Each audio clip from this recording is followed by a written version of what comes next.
ಹೇ guys, ಎಲ್ಲರಿಗೂ ನಮಸ್ಕಾರ. Welcome back to Sagar story. Stop cricketing ಅಪ್ಡೇಟ್ಸ್ಗೆಲ್ಲರಿಗೂ ಸ್ವಾಗತ. ಮೊದಲನೇ ಅಪ್ಡೇಟು ನಮ್ಮ RCB ವರ್ಸಸ್ SRH ಮ್ಯಾಚ್ ಏನಿದೆ, ಇದು ಹೈಯೆಸ್ಟ್ ವ್ಯೂವರ್ಶಿಪ್ನ ಕ್ಲಾಕ್ ಮಾಡಿದೆ ಈ ಸೀಸನ್ದು. ಆಗಿರೋದೇ 3 ಮ್ಯಾಚ್. ಏನು ಗುರು ಹೈಯೆಸ್ಟ್ ವ್ಯೂವರ್ಶಿಪ್ ಅಂತ ಹೇಳ್ತೀವಿ? ಹೌದು, ಇನಾಗ್ರಲ್ ಮ್ಯಾಚು ಯಾವತ್ತೇ ಆಗಿದ್ರು ಕೂಡ ಅದು ಜಾಸ್ತಿ ವ್ಯೂವರ್ಶಿಪ್ನ ತಗೊಳುತ್ತೆ. ಯಾಕಂದರೆ ಎಲ್ಲರೂ ಮುಗಿಬಿದ್ದು ನೋಡ್ತಾರೆ ಹೆಂಗಿದೆ ಈ ಸೀಸನ್ IPL ಅಂತ. ಬಟ್ ಹೋಗ್ತಾ ಕ್ರೇಜ್ ಅನ್ನೋದು ಕಮ್ಮಿ ಆಗುತ್ತೆ. ಸೊ ನೋಡ್ತಾರಲ್ಲಪ್ಪ CSK ಮ್ಯಾಚ್ ಯಾವ ಥರ ಅಂತ, ವ್ಯೂವರ್ಶಿಪ್ಪೇ ಬರಲಿಲ್ಲ ಆ ಮ್ಯಾಚ್. ಇನ್ನೇನು ಸೋಲ್ತಾರೆ, ಇನ್ನೊಂದು ಮ್ಯಾಚು ಇದೊಂದು ನೋಡಬೇಕಾ ಅನ್ನೋ ಥರ. ಸೊ ಬಂದಿರೋ ಅಪ್ಡೇಟ್ ಪ್ರಕಾರ 434 ಮಿಲಿಯನ್ ವ್ಯೂವರ್ಸ್ಗಳು ಈ ಒಂದು ಮ್ಯಾಚ್ನ ಅಪ್ರಾಕ್ಸಿಮೇಟ್ಲಿ ಕ್ಲೋಸ್ ಟು 44 ಕೋಟಿ ಜನ ನೋಡಿದ್ದಾರೆ ಅಂತ ಜಿಯೋ ಸ್ಟಾರ್ ಅವರು ರಿಪೋರ್ಟ್ ಮಾಡಿದ್ದಾರೆ ಮಗ. ಸೊ ಈ ಒಂದು ವ್ಯೂವರ್ಶಿಪ್ ಏನಿದೆ ಇದು ಕ್ಲಾಕ್ ಆಗುತ್ತಾ ಈ ಸೀಸನ್ನು, ಅಥವಾ ಇದೇ ಹೈಯೆಸ್ಟ್ ವ್ಯೂವರ್ಶಿಪ್ಪಲ್ಲಿ ಉಳ್ಕೊಳುತ್ತಾ ಅಂತ ಕಾದು ನೋಡಬೇಕು. ಕ್ಲಾಕ್ ಆಯಿತು ಅಂತಂದರೆ ಅದು RCB ಮ್ಯಾಚೇ ಆಗಿರುತ್ತೆ. RCB versus Mumbai Indians 2 match ಇದೆ ಈ ಸೀಸನು. CSK ಮೇಲೆಲ್ಲ ಕ್ಲಾಕ್ ಆಗುವಂಥ ಚಾನ್ಸ್ ಇಲ್ಲ, ಯಾಕೆಂದರೆ ಒನ್ ಸೈಡೆಡ್ ಮ್ಯಾಚ್ ಆಗುವಂಥ ಚಾನ್ಸಸ್ ಕಾಣಿಸ್ತಾ ಇದೆ. ಅದೇ ಏನಾದರೂ ಕ್ಲಾಕ್ ಆಯಿತು ಅಂದರೆ RCB versus Mumbai Indians match ಏನಿದೆ ಇದು ಕ್ಲಾಕ್ ಆಗಬೇಕು, ಇಲ್ಲಾಂದರೆ ಪ್ಲೇ ಆಫ್ಸ್ ಮ್ಯಾಚ್ಗಳು ಕ್ಲಾಕ್ ಆಗಬೇಕು. Update number 2, RCB versus CSK ಮ್ಯಾಚ್ನ ಟಿಕೆಟ್ಸ್ಗಳೇನಿದ್ದಾವೆ ಇವತ್ತು 4 ಗಂಟೆಗೆ ಈಚೆಗಡೆ ಬರುವಂಥ ಚಾನ್ಸಸ್ಸು ಇದೆ ಅಂತ ಅಪ್ಡೇಟು ಬಂದಿದೆ. ಸೊ ಬಿಡ್ತೀವಿ ಟಿಕೆಟ್ಸ್ಗಳನ್ನ ಅಂತ ಅಪ್ಡೇಟ್ನ ಕೊಡ್ತಾ ಇದ್ದಾರೆ. RCB ವರ್ಸಸ್ SRH ಮ್ಯಾಚ್ನೂ ಕೂಡ ಫಸ್ಟ್ ಫೇಸು ಬಂದ್ಬಿಟ್ಟು ಬಿಟ್ಟಿದ್ರು, 4 ಗಂಟೆಗೇ ಬಿಟ್ಟಿದ್ರು. ಸೊ ಇವತ್ತು ಕೂಡ 4 ಗಂಟೆಗೆ ಬಿಡ್ಬೋದು. ಆ್ಯಂಡ್ ಸೆಕೆಂಡ್ ಫೇಸ್ ಬಂದ್ಬಿಟ್ಟು ರಾತ್ರಿ 1:30ಗೇನೋ ಬಿಟ್ಟಿದ್ರು. ಮ್ಯಾಚ್ ದಿನವೇ 1:30ಗೆ ಬಿಟ್ಬಿಟ್ಟಿದ್ರು. ಸೊ ನೋಡೋಣ ಟಿಕೆಟ್ಸ್ ಸಿಗುವಂಥ ಚಾನ್ಸ್ RCB ವರ್ಸಸ್ CSK ಅಂತ ಬಂದಾಗ ಏನು ಡಿಮ್ಯಾಂಡ್ ಏನು ಅಷ್ಟೊಂದಿದೆ ಅಂತ ಹೇಳೋದಕ್ಕಾಗೋದಲ್ಲ. ಇವ್ರು CSK ಆಡ್ತಾರಂತ ನೋಡ್ತೋ ಅಂತಂದರೆ, ಇವ್ರು ಫಸ್ಟ್ ಮ್ಯಾಚ್ ಆಡಿದ ರೀತಿ ನೋಡ್ತೋ ಅಂತಂದರೆ MS ಧೋನಿ ಬೇರೆ ಇಲ್ಲ ಅಲ್ಲಿ, ದೊಡ್ಡದಾಗಿ ಏನೋ ಒಂಥರ ಡೆವಾಲ್ಡ್ ಬ್ರೇವಿಸ್ ಇಲ್ಲ ಅಲ್ಲಿ, ಒಂಥರ ಅಂಗವಿಕಲ ಟೀಮ್ ಥರ ಆಗೋಗ್ಬಿಡೈತೆ. ಸೊ ಅಂಥ ಮಟ್ಟಿಗೆ ಹೆವಿ ಕ್ರೇಜ್ ಇರೋದಿಲ್ಲ ಅಂತ ಅನ್ಕೊಂಡಿದ್ದೀನಿ RCB ವರ್ಸಸ್ CSK ಮ್ಯಾಚ್ ಈ ಸಲ. ಅಪ್ಡೇಟ್ ನಂಬರ್ 3, ನಿನ್ನೆ ಮ್ಯಾಚಲ್ಲಿ ಒಂದು ಉತ್ತರನ ಕೊಟ್ಟಿದ್ರೆ ನಮ್ಮ ರಾಕ್ ಸ್ಟಾರ್ ರವೀಂದ್ರ ಜಡೇಜಾ ಅವರು. ಹೌದು ಗುರು, ಎಮೋಷ್ನಲ್ ಯಾರಿಗೆ ತಾನೇ ಆಗಲ್ಲ. ಒಂದು ಟೀಮ್ ಅಗೇನ್ಸ್ಟ್ ನಾವು ಆಡ್ತಿದ್ದೀವಿ ಅಂತಂದರೆ ಆ ಟೀಮು ನಾನು 12-13 ವರ್ಷ ಆಡಿದ್ದೀನಿ, ಆ ಟೀಮು ಅಂತ ಅಂದಾಗ ಖಂಡಿತ ಒಂದು ಎಮೋಷ್ನಲ್ ಮೂಮೆಂಟ್ ಅಂತೂ ಇದ್ದಿದೆ. ನಾನು ಎಮೋಷ್ನಲ್ ಆದೆ CSK ಅಗೇನ್ಸ್ಟ್ ಆಡ್ಬೇಕಾದ್ರೆ. ನಾನು ಎಮೋಷ್ನಲ್ ಆಗಿಲ್ಲ ಅಂತ ಹೇಳ್ತು ಅಂದರೆ ಅದು ಸುಳ್ಳಾಗುತ್ತೆ. ಹೌದು, ಎಮೋಷನಲ್ ಆದೆ ಅಂತ ಹಾನೆಸ್ಟಾಗಿ ಅವರು ಒಪ್ಕೊಂಡಿದ್ದಾರೆ. ಅವ್ರು ಒಪ್ಕೊಳ್ಳೋದೇ ಬೇಡ ಗುರು, ಅದು ಕಣ್ಣಲ್ಲೇನೆ ಕಾಣಿಸ್ತಾ ಇತ್ತು. ಕಣ್ಣಲ್ಲಿ ಒಂದು ಸ್ವಲ್ಪ ನೀರು ಬೇರೆ ಬಂದ್ಬಿಟ್ಟು ತುಂಬ್ಕೊಂಬಿಟ್ಟಿದ್ದಾರೆ ಹಿಂಗೇನೆ.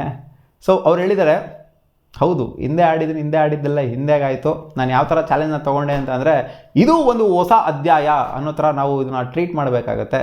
ಇವಾಗ ಇನ್ನೊಂದು ಟೀಮಿಗೆ ಬಂದಿದ್ದೀನಿ, ಅದೊಂದು ಅಧ್ಯಾಯ ಆಯಿತು, ಇದು ಒಂದು ಸೆಕೆಂಡ್ ಅಧ್ಯಾಯ ಅನ್ನೋ ಥರ ಟ್ರೀಟ್ ಮಾಡ್ಕೊಂಡು ನಾನು ತೊಗೊಂಡು ಹೋಗ್ತಾ ಇದ್ದೀನಿ ಈ ಒಂದು ಕೆರಿಯರ್ನ ಅಂತ ಹೇಳಿದ್ದಾರೆ. ಸೊ ವೆಲ್ ಆ್ಯಂಡ್ ಗುಡ್ ಅಂತಲೇ ಹೇಳಬೇಕು. ಹೌದು, ಏನು CSK ಬಗ್ಗೆ ಯೋಚನೆ ಮಾಡ್ಕೊಂಡು ಕೂತ್ಕೊಳಕ್ಕಾಗತ್ತಾ? ಹಂಗೆ ಯೋಚನೆ ಮಾಡ್ಕೊಂಡು ಕೂತ್ಕೊಂತವ್ರೆ ರಾಜಸ್ಥಾನ್ ರಾಯಲ್ಸ್ ಸೋತೋಗ್ಬಿಡುತ್ತೆ ಅಷ್ಟೇ ಇಲ್ಲಿ. ಅಪ್ಡೇಟ್ ನಂಬರ್ 4, ಸೂರ್ಯಕುಮಾರ್ ಯಾದವ್ ಅವ್ರನ್ನ ಏನಕ್ಕೆ ಇಂಪ್ಯಾಕ್ಟ್ ಪ್ಲೇಯರ್ ಆಗಿ ಆಡ್ಸಿದ್ರು, ಮೊದಲನೇ ಮ್ಯಾಚ್ ಅಲ್ಲಿ ಇಂಪ್ಯಾಕ್ಟ್ ಆಗಿ ತೊಗೊಂಡ್ರು ಅವ್ರನ್ನ. ಸೊ ಏನಕ್ಕೆ ಈ ಥರ ಮಾಡಿದ್ರು, ಅವ್ರನ್ನ ಫೀಲ್ಡಿಂಗಲ್ಲಿ ಅಷ್ಟೊಂದು ಅವಕಾಶ ಕೊಡಲಿಲ್ಲ ಅವರಿಗೆ, ಏನಕ್ಕೆ ಅಂತ ಉತ್ತರನ ಕೊಡಿದ್ರು ಮಹೇಶ್ ಜಯವರ್ಧನೆ ಅವರು. ಅವರಿಗೆ ಸ್ವಲ್ಪ ಟೈಟ್ ಗ್ರಾಯಿಂಗ್ ಇತ್ತಂತೆ. ಸೊ ಆ ಕಾರಣದಿಂದ ಸ್ವಲ್ಪ ಮಟ್ಟಿಗೆ ನಿಗಲಿದ್ದ ಕಾರಣದಿಂದ ಇನ್ನು ನೆಕ್ಸ್ಟ್ ಮ್ಯಾಚಿಗೆ ಒಂದು ಫ್ಯೂ ಡೇಸ್ ಇದೆ ನಮಗೆ. ಈ ಮ್ಯಾಚ್ ಆದ ನಂತರ ಅವ್ರು 100% ರಿಕವರ್ ಆಗುವಂಥ ಚಾನ್ಸಸ್ ಇರುತ್ತೆ. ಸೊ ನೆಕ್ಸ್ಟ್ ಮ್ಯಾಚು ಅವ್ರು ಬಹುತೇಕವಾಗಿ ಜೆನ್ಯೂನ್ ಪ್ಲೇಯರ್ ಆಗಿ ಆಡ್ತಾರೆ, ಇಂಪ್ಯಾಕ್ಟ್ ಪ್ಲೇಯರ್ ಆಗಿ ಆಡೋದಿಲ್ಲ. ಏನಕ್ಕೆ ನಾವು ಇಂಪ್ಯಾಕ್ಟ್ ಪ್ಲೇಯರ್ ಆಗಿ ಯೂಸ್ ಮಾಡಿದ್ವಿ ಅವ್ರನ್ನ ಅಂತಂದರೆ, ಸ್ವಲ್ಪ ಮಟ್ಟಿಗೆ ಅವರಿಗೆ ನಿಗಲಿತ್ತು, ಗ್ರಾಯಿಂಗ್ ಪ್ರಾಬ್ಲಮ್ ಇತ್ತು ಅವ್ರಿಗೆ ಸ್ವಲ್ಪ, ಅದಕ್ಕೋಸ್ಕರ ಅಂತ ಕ್ಲಾರಿಟಿನ ಕೊಟ್ಟಿದ್ದಾರೆ. ಗ್ರೋ ಹಂಗೆಲ್ಲ ಇತ್ತು ಅಂತಂದರೆ ರಿಸ್ಕನ್ನು ತೊಗೊಬೇಕು, ಆಡಿಸ್ತಿಲ್ಲ ಅಂತಂದರೆ ಪರವಾಗಿಲ್ಲಲ್ವಾ. ಬ್ಯಾಟಿಂಗ್ ಆಡೋದಕ್ಕೆ ಓಕೆ ಇತ್ತಂತೆ, ಫೀಲ್ಡಿಂಗ್ ಎಲ್ಲ ಒಂದು 20 ಓವರ್ ಫೀಲ್ಡಿಂಗ್ ಮಾಡೋದಕ್ಕೆ ಆಗ್ತಾ ಇಲ್ವಂತೆ. ಸೊ ಆ ರೀಸನಿಂದ ಫೀಲ್ಡ್ ಮಾಡಿಸಿಲ್ಲ ಅವ್ರ ಹತ್ರ ಅಂತ ಹೇಳಿದರೆ. ಅಪ್ಡೇಟ್ ನಂಬರ್ 5, ರಿಯಾನ್ ಪರಾಗ್ನ ಕ್ಯಾಪ್ಟನ್ಸಿ ಹೆಂಗಿತ್ತು ಅಂದರೆ ನೆನ್ನೆ ಸಿಕ್ಕಾಪಟ್ಟೆ ಅಟ್ಯಾಕಿಂಗ್ ಅಪ್ರೋಚ್ ಇತ್ತು ಗುರು. ಏನು ಸ್ಲಿಪ್ಪಲ್ಲೆಲ್ಲ ಬಂದ್ಬಿಟ್ರು ಗುರು, ಅವರೇ ಬಂದ್ಬಿಟ್ರು ಸ್ಲಿಪ್ಪಿಗೆ. ಸಿಕ್ಕಾಪಟ್ಟೆ ಡಿಫೆನ್ಸಿವ್ ಅಪ್ರೋಚ್ ತೆಗೆದ್ಬಿಟ್ಟು ಅಟ್ಯಾಕಿಂಗ್ ಅಪ್ರೋಚ್ ಕೊಟ್ಟೋಗ್ಬಿಡ್ತು ಫೀಲ್ಡು. ಹೌದು, ಈ ಥರ ವಿಕೆಟ್ಸ್ನ ಕೆಳ್ಕೊತಾ ಇತ್ತು ಅಂದರೆ ಇನ್ನೇನು ಡಿಫೆನ್ಸಿವ್ ಅಪ್ರೋಚ್ ಎಲ್ಲ ಇರುತ್ತೆ, ಫೀಲ್ಡ್ ಸೈಟು ಅಟ್ಯಾಕಿಂಗ್ ಅಪ್ರೋಚ್ ಎಲ್ಲನೇ ಇರುತ್ತೆ. ಆ್ಯಂಡ್ ಬೌಲರ್ಸ್ಗಳನ್ನ ಯೂಸ್ ಮಾಡಿದಂಥ ರೀತಿ ಏನಿತ್ತು ಅಂದರೆ ಸಖತ್ತಾಗಿತ್ತು ನಾನು ರಿಯಾನ್ ಪರಾಗ್ ಅವ್ರದ್ದು. ಸೊ ಎಕ್ಸ್ಟ್ರೀಮಾಗಿ ಯೂಸ್ ಮಾಡಿಕೊಂಡ್ರು ಅಂತ ಹೇಳಬೇಕು. ಅವರು ಕಾನ್ಫಿಡೆನ್ಸ್ ಕೊಟ್ಟಿದ್ದಾರೆ ಒಬ್ಬ ಪ್ಲೇಯರ್ಗೆ.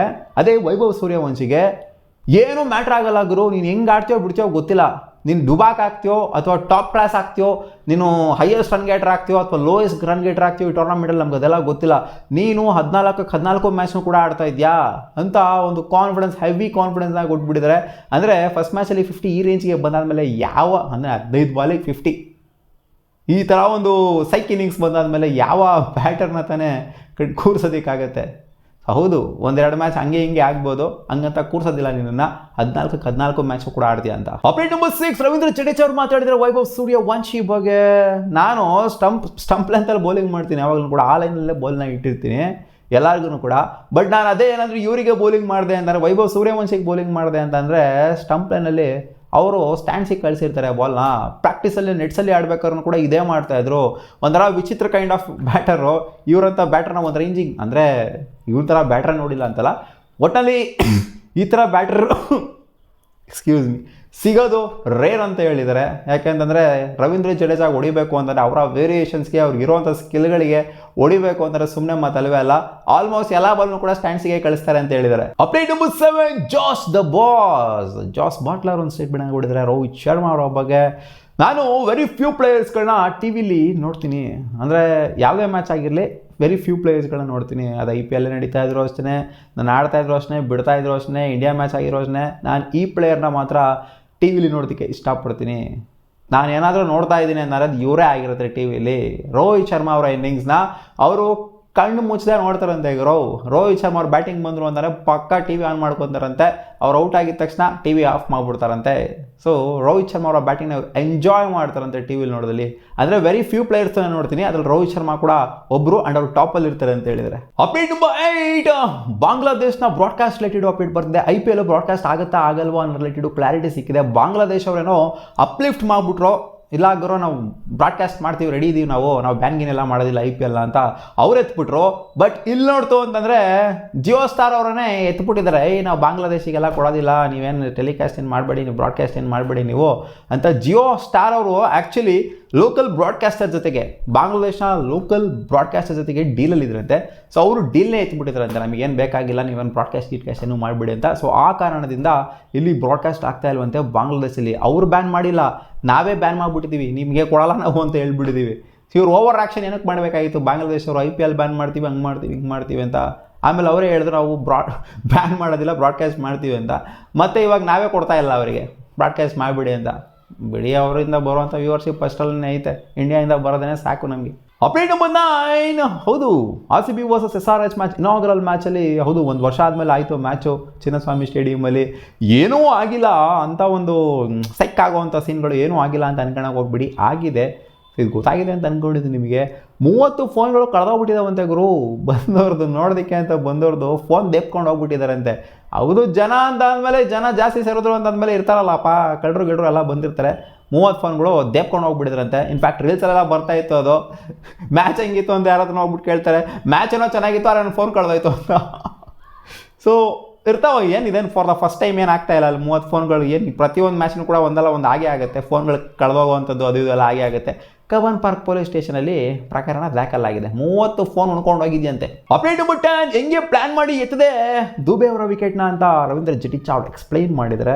ಪ್ಲ್ಯಾನ್ ಏನು ಜಾಸ್ತಿ ಮಾಡಬೇಕಾಗಿಲ್ಲ, ಏನಕ್ಕೆ ಅಂದರೆ CSK ಆಡಿದಾರಲ್ಲ ಸುಮಾರು ವರ್ಷ, ಇವರು ಆಡಿದರೆ ಅವರು ಆಡಿದ್ದಾರೆ, ಸಿಕ್ಕಾಪಟ್ಟೆ ಎಕ್ಸ್ಪೀರಿಯನ್ಸ್ ಇದೆ. ನೆಟ್ಸಲ್ಲಿ ಸಿಕ್ಕಾಪಟ್ಟೆ ಬೌಲಿಂಗ್ ಮಾಡಿದರೆ ಶಿವಮ್ ದುಬೆಗೆ, ಫ್ರೆಂಡ್ಲಿ ಬೌಲರು.